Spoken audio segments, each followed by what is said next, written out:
Salam damai sejahtera saudara-saudaraku yang terkasih, pencinta firman Tuhan. Berjumpa kembali dengan Bible Learning with Father Joseph. Saudaraku, bagaimana kabar Anda hari ini dari tempat Anda masing-masing? Bagaimana juga kabar para sahabat Bible Learning yang sudah berlangganan di channel YouTube Bible Learning ini? Ada 208 pelanggan, terima kasih.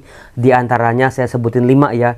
Bapak Rudi Janto, Kah Sen, Jenny Brigita, kemudian juga ada M9, Yanti Swan, dan Alicia Peter Sani. Terima kasih karena Anda sudah berlangganan. Apa yang Anda lakukan, support Anda sangat berguna untuk pelayanan-pelayanan saya dalam rupa Rumah Teduh Suryo. Sebuah shelter, sebuah tempat penampungan untuk anak-anak yang sakit kanker, anak-anak sakit jantung yang berobat di RSCM, padahal mereka berasal dari luar kota. Saudara-saudaraku yang terkasih, kalau Anda menonton video ini, saya coba cek ya, tulis di kolom komen. Anda itu lagi di rumah, lagi di kantor atau tempat kerja, atau masih dalam perjalanan. Coba ditulis, kita lihat bareng-bareng. Di mana penonton Bible Learning biasanya menyimak firman Tuhan. Siapa yang di rumah? Saya dong Romo, saya tuh sukanya malam atau saya sukanya pagi-pagi nontonnya Romo. Saya di kantor Romo, jam makan siang. Atau Romo, mohon maaf Romo, saya mau ngaku dalam perjalanan Romo. Di bis, Transjakarta, di KRL, di mobil pribadi, saya terus menyimak video Bible Learning. Terima kasih. Mohon maaf kalau suara saya lagi-lagi serak lagi, karena tadi malam saya mengajar sampai jam 10 di sebuah paroki untuk anak-anak muda dalam bahasa Inggris, CFJ namanya. Itu baru selesai aja jam 10. Saya naik Gojek, itu 1 jam lebih naik motor. Itu menjelang sampai di rumah, tiba-tiba gerimis, tiba-tiba hujan gede. Ya udah, sampai rumah tuh jam 11, basah kuyup, ya paginya serak lagi. Baru aja mau sembuh. Untungnya, enggak untungnya sih, besok nggak ada ngajar. Apa hari ini ada ngajar? Sabtu ada saya seminar di paroki Ciputat. Minggunya ulang tahun Mbak Romojo. Saya mau mengadakan buka puasa di Rumah Teduh Suryo. Tolong doa supaya acaranya lancar. Saudara-saudaraku yang terkasih, bacaan yang diangkat oleh gereja dalam kalender liturgi di Minggu Prapaskah kedua ini diambil dari Lukas bab 16 ayat 19 sampai 31. Panjang sekali ini. Kisahnya saya yakin Anda sudah sangat familiar. Bagaimana ada seorang kaya, digambarkan dia pakai jubah ungu, dia setiap hari pesta, makan berlimpah, tetapi ada seorang pengemis bernama siapa coba? Saya tes Anda. Siapa nama pengemis yang makan di depan rumah orang kaya? Romo, udah tahu dong Romo, namanya depannya L. L, siapa Romo? L. A. L-A-A-A-L-A. Z, Lazada. Bukan dong, Lazarus. Jadi ada 2 nama Lazarus. Yang pertama Lazarus yang dibangkitkan oleh Tuhan Yesus, saudaranya Maria dan Marta. Yang kedua Lazarus, seorang miskin, kusta, duduk mengais-ngais makanan di depan rumah orang kaya. Saudara-saudaraku, meskipun teks ini sudah sangat terkenal, tapi saya yakin yang mau diangkat oleh Tuhan Yesus bukan sekedar si orang kaya ini lupa sama si miskin. Bukan sekedar si kaya ini nggak mau berbagi dengan si miskin. Karena bisa aja dia sambil makan gitu dia lempar aja kepada anjing, dipungut sama si Lazarus buat makannya. Saya yakin bukan hal itu. Bukan sekedar kita mau berbagi atau tidak dengan orang-orang yang membutuhkan, dengan orang-orang yang lapar. Tapi inilah sebetulnya definisi dari dosa. Definisi dari dosa pada saat kuasa-kuasa jahat, kuasa-kuasa gelap masuk dalam pikiran, dalam kehidupan harian manusia-manusia ini. Maka kalau manusia tidak kuat imannya, tidak kuat relasinya dengan Allah, tidak kuat rasa percayanya pada Allah, tidak mengandalkan kuasa-kuasa Allah bekerja dalam dirinya, hati-hati, ada 3 pintu yang biasanya seringkali dimasukin oleh si jahat ini. Kalau si jahat sudah masuk, hati-hati banget karena dia bawa teman-temannya juga. Kalau rumah kita kosong, kalau rumah kita nggak ada kekuatan yang lebih dahsyat lagi, kitalah yang dikuasai oleh si jahat. Waduh Romo, apa Romo 3 pintu itu ya Romo? Yang pertama itu sulitnya mengampuni. Coba hati-hati ya, kalau dalam pikiran Anda sudah ada pengalaman sulitnya mengampuni, itu siap-siap dijadiin pintu masuk yang terbuka lebar-lebar buat kuasa jahat masuk dalam kehidupan kita. Karena bukan sekedar aku nggak mau mengampuni atau aku mau mengampuni. Karena dalam pengalaman sulitnya mengampuni atau enggan mengampuni, muncullah peristiwa-peristiwa yang lain. Muncullah perasaan-perasaan, muncullah pengalaman-pengalaman yang lain. Kalau Anda benci banget sama seseorang karena dia sangat menyakiti hidup Anda, lalu Anda mengatakan sampai mati saya tidak akan mengampuni dia Romo. Hati-hati dengan kata itu karena sering kali terucap ketika kita lagi emosi. Iya apa iya? Kita lagi marah semarah-marahnya. Kita lagi sedih sesedih-sedihnya. Kita lagi kecewa-kecewanya. Kita lagi betul-betul hidup kita kok pahit banget kok. Hidup sampai diginiin sama orang. Sama dia Romo.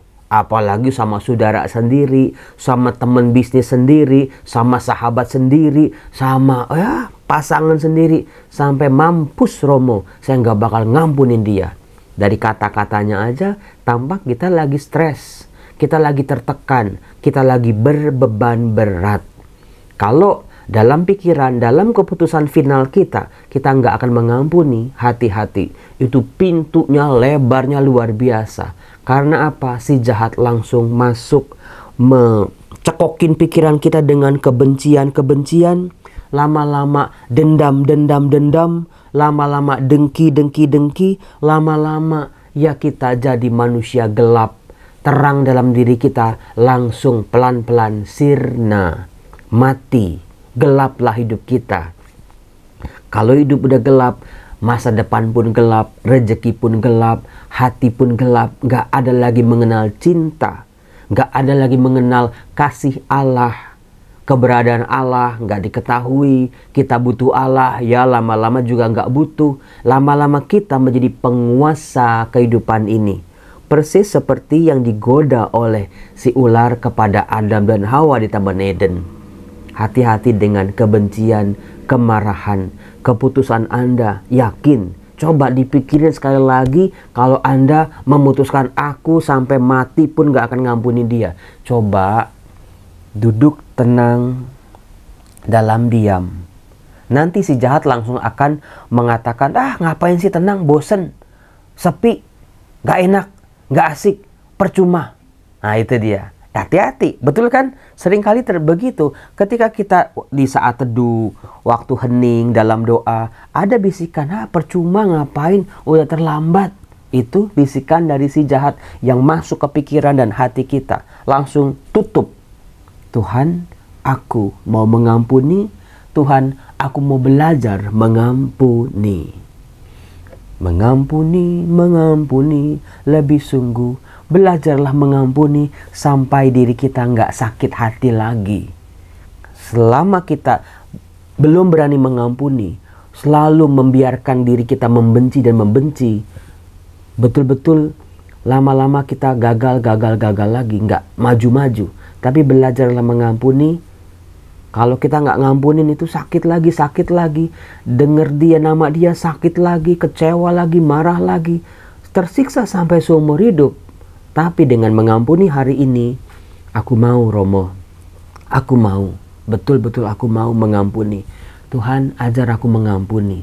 Seperti Engkau mengampuni aku yang dosanya banyak ini, yang seringkali tidak setia ini, yang seringkali tidak taat ini. Tapi Engkau memutuskan untuk mengampuni dosa-dosaku. Maka aku pun mau mengampuni mereka-mereka yang bersalah kepadaku. Nah, itu dia saudara-saudara. Lalu yang kedua adalah, pintu yang kedua adalah ketika kita membiarkan diri kita tidak berdoa. Pernah nggak? Lupa doa, ya udah biarin deh, ntar juga doa lagi kok, ntar siang misalnya. Atau ketika Anda menunda-nunda untuk doa, karena doa itu adalah santapan jiwa kita, relasi kita dengan Allah.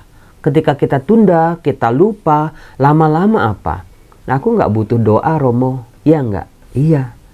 Ketika Anda menunda-nunda ya, nggak apa-apa. Ntar doa kalau lagi butuh, ntar doa di gereja aja. Lama-lama Anda nggak akan merasakan doa itu kekuatan hidup Anda. Ada kekuatan super yang bekerja dalam diri setiap orang yang berdoa. Ada kekuatan yang mengalir dalam dirinya. Ada perlindungan luar biasa. Tuhan, Engkaulah gunung batuku, Engkau kota bentengku, Engkaulah perisaiku. Ya kalau nggak pernah berdoa mana tahu. Kita itu kayak wadah kosong aja yang siap-siap dimasuki pintunya oleh si jahat. Lama-lama ya doa nggak doa sama aja ya Romo ya. Betul nggak? Ternyata doa itu cuma buang-buang waktu ya Romo ya. Ternyata doa itu cuma diulang-ulang doang ya Romo. Ternyata doa itu ya bla bla bla bla bla. Itu manifestasi dari si jahat. Hati-hati ketika Anda mulai menunda-nunda doa, mulai merasa nggak apa-apa ketika nggak berdoa. Hati-hati banget. Itu pintunya terbuka lebar. Tutup. Tuhan, izinkan aku. Setelah tadi aku belajar mengampuni, sekarang aku mau duduk diam dalam doa dan keheningan. Buka pikiranku, buka hatiku Tuhan. Curahkanlah limpahan kasih-Mu padaku. Aku ini hanya hamba-Mu. Aku ini kekasih hati-Mu Tuhan. Biarlah doaku ini, pujianku, ucapan terima kasih, syukurku Tuhan, melambung ke hadirat-Mu. Permohonanku, harapanku, impianku Tuhan, bekerjalah dalam diriku ya Tuhan, Roh-Mu yang kudus. Maka tutup dengan doa, betul-betul. Nah, pintu yang ketiga yang seringkali diobrak-abrik oleh si jahat adalah ketika manusia sibuk. Nah ini dia. Sibuk dengan urusan-urusan yang bermacam-macam. Betul-betul Romo, sehari aja sibuknya nggak kira-kira. Ketika manusia sibuk, hati manusia akan terfokus pada kesibukannya. Apa yang menjadi utama, apa yang membuat dia sibuk, sehingga manusia sampai-sampai tega-teganya memberikan waktunya, tenaganya, sisa-sisa hanya untuk Tuhan. Itu dia. Karena sibuk, ngejar ini, ngejar itu, ngerjain ini, ngerjain itu, sampai-sampai lupa gimana caranya.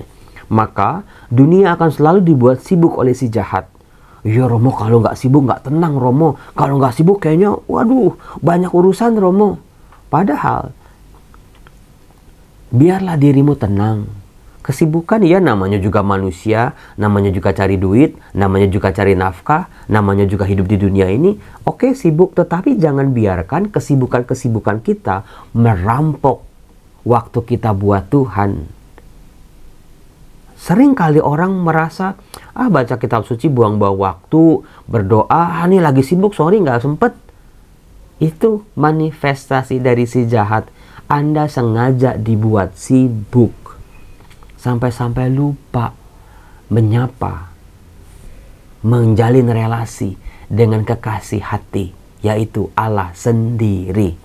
Nah, saudara-saudara, kalau orang sudah mulai membuka semua pintu-pintu itu, tidak mengisi rumahnya dengan kekuatan Allah sendiri, masuklah betul-betul si jahat. Seperti yang dialami oleh kisah dalam perumpamaan Yesus ini. Dikatakan ada seorang yang kaya yang selalu berpakaian jubah ungu dan kain halus. Artinya dia sangat amat kaya sekali, pakai banget. Jubahnya ungu itu mahal, kain halus itu mahal pada waktu itu. Setiap hari ia bersukaria dalam kemewahan. Kan kalau orang pasti ya kalau kawinan, kalau pesta ulang tahun bolehlah bermewah-mewah, atau ketika merayakan apa gitu. Enggak dikatakan setiap hari, berarti dia sangat amat kaya. Dia mungkin hartanya berlimpah, dia punya kekayaan yang luar biasa. Tapi kita tahu dia punya kekayaan seperti ini karena apa? Ya karena pekerjaan. Dia sibuk dengan pekerjaannya. yang memang menghasilkan kekayaan yang berlimpah dalam hidupnya. Tapi itu tadi, kekayaannya, kesibukannya dimanfaatkan oleh si jahat. Ada seorang pengemis bernama Lazarus, badannya penuh dengan borok. Ia berbaring dekat pintu rumah orang kaya itu dan ingin menghilangkan laparnya dengan apa yang jatuh dari meja orang kaya itu. Ada di depan pintunya, tapi si kaya tidak melihat. Dia kaya tapi buta dengan kebutuhan sesamanya. Dia anggap Lazarus itu sebagai sampah masyarakat.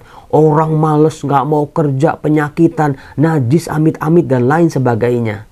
Saudara-saudaraku yang terkasih, ketika dosa sudah bersarang, si jahat sudah bersarang di pikiran manusia, manusia hanya memandang sesamanya bukan dengan kacamata Allah, tapi ya sampah, gak berguna. Hus, jauh-jauh sono, kamu bawa penyakit, aku lagi makan, jauh-jauh, kalau bisa aku gak ngeliat. Itulah manusia yang sudah dirasuki oleh kuasa jahat. Malahan anjing-anjing datang dan menjilati boroknya. Malahan manusia si kaya ini tidak bisa berempati, malahan anjing-anjing yang bisa menjilati luka-luka dengan maksud untuk mengobati luka-luka itu. Anjing aja bisa, anjing aja ngerti. Tapi kenapa manusia yang katanya makhluk paling pintar tidak bisa berbagi kepada sesamanya? Padahal dia dengan hidup dalam kemewahan berkelimpahan. Kemudian matilah orang miskin itu, lalu dibawa oleh malaikat-malaikat ke pangkuan Abraham. Orang kaya itu juga mati lalu dikubur. Saudara-saudara, ingat ketika lahir kita nggak bawa apa-apa, ketika mati kita juga nggak bawa apa-apa. Lalu apa yang mau kita pertahanin? Mengapa kita kekepin semua? Mengapa kita gondelin semua? Mengapa kita disibukkan dengan semua-mua yang sebetulnya udah melebihi apa yang kita perlu untuk manusia hidup di dunia ini? Betul apa betul? Itulah kuasa si jahat. Buat apa semuanya ya kalau akhirnya manusia mati juga ya nggak bawa apa-apa. Ya kan buat warisin anak-anak, Romo. Ya anak-anak, namanya orang tua udah nggak ada. Kalau memang cuman harta doang ya pasti ya udah deh, nggak usah dikubur, dikremasi aja. Dikubur repot nanti. Aku nggak punya waktu buat ngurusin tanahnya. Aku nggak punya waktu buat nanti datang ke kuburan. Siapa yang mau ngurusin? Ya udah kremasi, buang ke laut, selesai. Kalau Anda cuman ninggalin warisan doang sama anak-anak, harta-harta yang banyak itu, tetapi kalau nggak ada ikatan cinta, nggak diapa-apain juga. Semuanya akan ditinggal di dunia ini. Bahkan anak-anak malah ribut sama warisan-warisannya. Kakak adik malah berantem. Anda di surga nangis saja ngelihat anak-anak Anda justru ngeributin, berkelahi, terpecah-pecah karena warisan yang Anda tinggal. Maka hati-hati, jangan cuma sibuk untuk harta benda, untuk hal duniawi. Sibuklah untuk cinta, mencintai anak, mencintai pasangan, mencintai orang tua. Coba isi kesibukan hari-hari kita dengan hal-hal seperti itu. Daripada nanti terlambat, orang kaya ini ada di dalam neraka, api yang bernyala-nyala, sementara Lazarus ada di pangkuan Abraham. Semuanya sudah terlambat. Si kaya nyuruh-nyuruh Lazarus, suruhlah Lazarus datang untuk menjelupkan jarinya ke dalam air dan memberikan aku sebab aku mati kehausan. Itu aja namanya udah jadi karakter ya. Di neraka aja dia masih bisa nyuruh-nyuruh Lazarus itu. Saudara-saudara yang terkasih, mari dengan kekuatan Tuhan. Tadi apa satu? Tutup pintu sebelum setan masuk bekerja dalam diri kita, memainkan emosi, memainkan rasa sakit hati kita, memainkan kekecewaan kita. Hati-hati di situ. Kuncinya dengan aku mau mengampuni. Selesai. Aku gak mau lagi berurusan dengan rasa sakit ini. Aku gak mau lagi dipenjara oleh masa lalu. Aku gak mau lagi diperbodoh dengan pengalaman-pengalaman sakit di masa lalu. Kunci, I forgive you. Aku mengampunimu. Selesai urusan kita. Gak perlu marah lagi kalau dia happy. Gak perlu marah lagi kalau dia udah begini-begini. Ya udah urusan masing-masing. Yang kedua, nikmati waktumu bersama Tuhan. Berdoa ya berdoa. Baca firman, jangan tunda-tunda waktu kita bersama Tuhan. Lalu yang ketiga tadi, di tengah-tengah kesibukan Anda, jangan dipenjara oleh kesibukan itu. Tetap sisipkan, selipkan Tuhan menjadi yang utama meskipun kita sibuk. Tuhan, berkatilah kami anak-anak-Mu ini. Biarlah di masa prapaskah ini, jangan ada kuasa-kuasa kegelapan bekerja dalam diri kami. Biarlah pengampunan-Mu Tuhan memulihkan hidupku. Biarlah pengampunan-Mu ya Tuhan yang menolong aku. Biar aku mau hidup sebagai manusia baru, manusia yang ditebus, manusia yang mau bersyukur, manusia yang lebih mampu melihat kebaikan-kebaikan dan berkat-berkat-Mu. Tuhan, curahkanlah pengampunan bagi mereka yang sulit untuk mengampuni. Curahkanlah pengampunan bagi mereka yang merasa hidupnya udah gak bisa diampuni lagi.